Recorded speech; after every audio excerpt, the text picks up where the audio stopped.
Hey viewers, welcome back to my channel Stree world. मेरा नाम Beauty है। मैंने लास्ट ईयर ही बीएड कंप्लीट किया है, साथ ही साथ फर्स्ट ईयर में सीटेट क्वालिफाई किया है। पेपर 1 में मेरे 118 नंबर थे और पेपर 2 में मेरे 102 नंबर थे।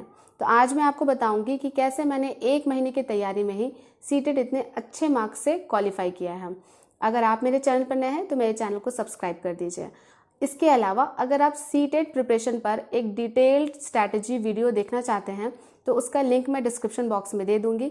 साथ ही साथ आप आई बटन पर क्लिक करके भी उस वीडियो को विजिट कर सकते हैं। इस साल ही मैंने 21 जनवरी 2022 को सीटेट का एग्ज़ाम दिया था और मेरी शादी 10 फरवरी 2022 को थी। तो मेरा मोस्ट ऑफ द टाइम शादी की प्रिपरेशन में गुजर रहा था, ना कि सीटेट की प्रिपरेशन में।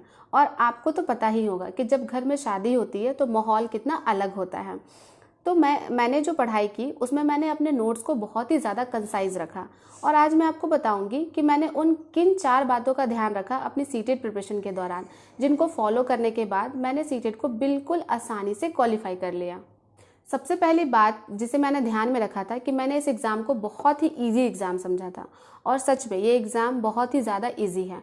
अगर आप किसी एग्ज़ाम की तैयारी कर रहे हैं और आपके मन में ये है कि एग्ज़ाम बहुत ज़्यादा टफ है तो उसको क्वालिफाई करने के चांसेस बहुत ही ज़्यादा कम हो जाते हैं।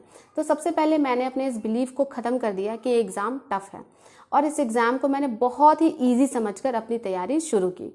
दूसरी इम्पॉर्टेंट बात यह है कि आपको बहुत ही ज़्यादा लिमिटेड पढ़ाई करनी होगी। आप हर जगह जाकर हर यूट्यूब चैनल से पढ़ाई करके सीटेट क्वालिफाई नहीं कर सकते हैं। आपका कंटेंट जितना ज़्यादा होगा आपकी प्रिपरेशन उतनी ख़राब होगी। तो इसके लिए सबसे ज़्यादा इम्पॉर्टेंट है कि आपने कंटेंट को कंसाइज रखिए, कम से कम पढ़िए। आपका कंटेंट कम होना चाहिए लेकिन उसी कंटेंट को बार बार रिविजन कर लीजिए। इससे क्या होता है कि आपके कॉन्सेप्ट पर एक सॉलिड पकड़ बन जाती है। तो अगर यूट्यूब चैनल्स की बात करूं तो मैंने यूट्यूब चैनल्स में केवल और केवल हिमांशी मैम को फॉलो किया था। और भी बहुत सारे चैनल हैं जो सीटेट के लिए बहुत अच्छा पढ़ाते हैं, लेकिन पर्सनली मैंने सिर्फ हिमांशी मैम को फॉलो किया था। मैंने हिमांशी मैम के सारे मैराथन सेशन देखे थे। सीडीपी के लिए तो स्पेशली मैंने सिर्फ हिमांशी मैम को ही फॉलो किया है और सब्जेक्ट रिलेटेड जो पेडागोजी होती है उसके लिए भी मैंने हिमांशी मैम के मैराथन सेशन देखे थे। इसके साथ ही उन्होंने यूट्यूब पर एक एक्सपर्ट सीरीज़ चलाई है और उस सीरीज़ में वो सारे क्वेश्चंस कराती हैं। तो उन क्वेश्चंस की प्रैक्टिस आप अच्छे से कर लीजिए। अगर आप उन क्वेश्चंस को 2 से 3 बार देख लेंगे ना तो आपकी बहुत अच्छी प्रैक्टिस हो जाएगी। और कभी कभी तो ऐसा होता है कि सीटेट एग्जाम में सीधे सीधे सवाल वहीं से आ जाते हैं और आपको आंसर उसका पहले से पता होता है। तीसरी इंपॉर्टेंट बात जिसे मैंने ध्यान में रखा वो है एनसीईआरटीज़। मैंने एनसीईआरटी को कभी भी इग्नोर नहीं किया।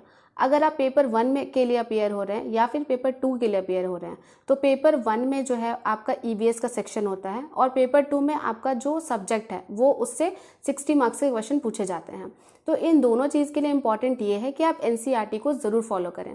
ईवीएस के लिए तो आपको क्लास 3 to 5 की एनसीईआरटी बुक पढ़नी ही पड़ेगी और इतनी ज़्यादा इंपॉर्टेंट एनसीईआरटी, सीधे सीधे एनसीईआरटी से सवाल एग्जाम में पूछे जाते हैं।